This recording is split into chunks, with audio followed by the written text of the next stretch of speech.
Bismillahirrahmanirrahim. Assalamualaikum warahmatullahi wabarakatuh.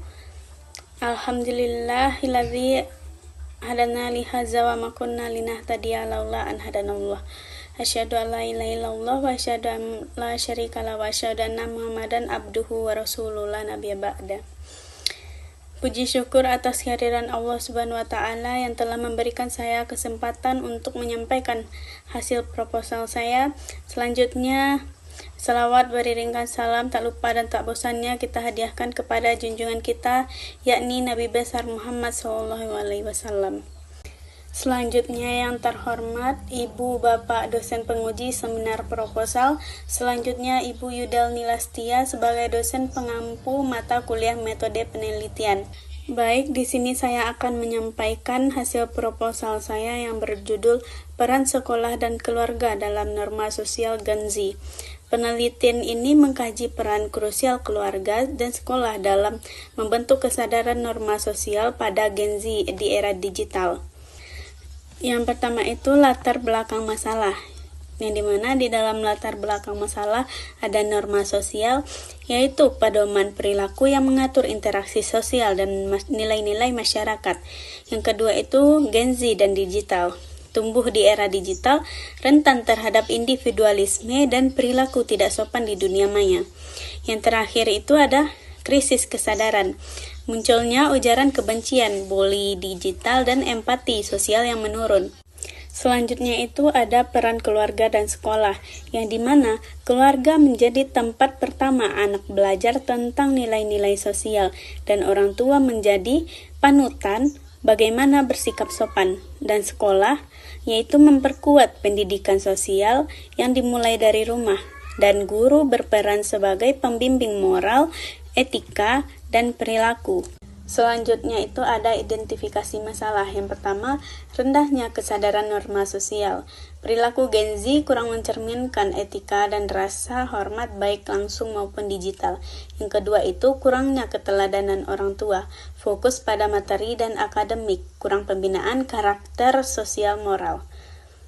Yang ketiga itu ada fokus sekolah pada kognitif. Pendidikan karakter dan sosial belum menjadi prioritas utama.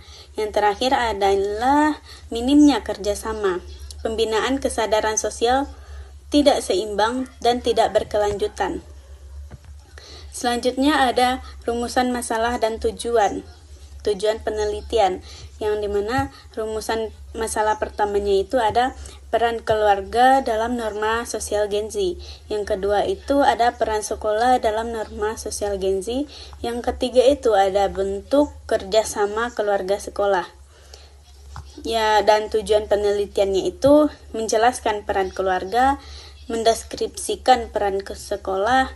Yang terakhir itu menganalisis sinergi keluarga dan sekolah.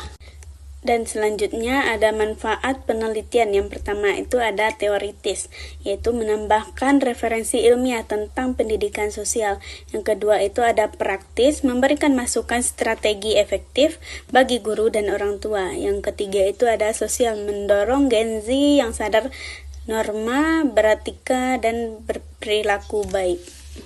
Selanjutnya kajian teori fondasi norma sosial. Yang pertama, norma sosial, aturan dan nilai yang mengatur perilaku manusia dalam kelompok sosial. Yang kedua itu ada peran keluarga, tempat pertama anak belajar nilai-nilai sosial, moral, kasih sayang, dan pengawasan.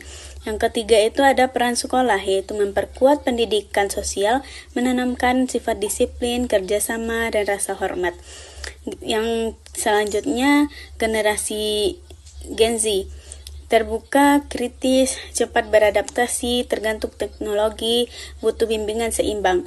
Hubungan sekolah dan keluarga yaitu kolaborasi penting untuk pendidikan sosial yang efektif dan konsisten.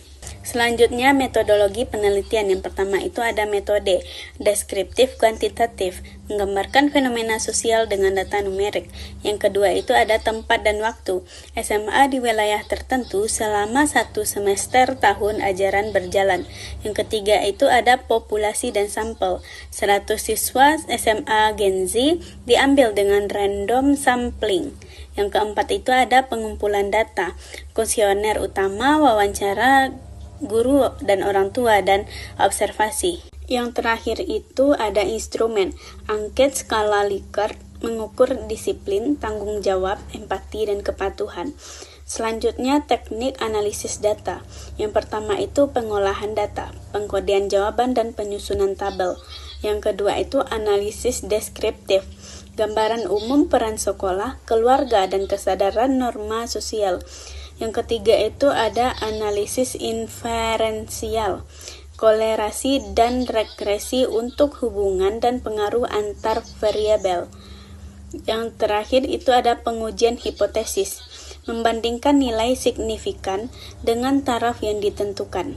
Selanjutnya hipotesis statistik. Yang pertama itu ada hipotesis 0.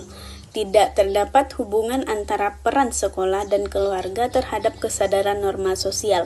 Yang kedua itu hipotesis alternatif. Terdapat hubungan positif antara peran sekolah dan keluarga terhadap kesadaran norma sosial.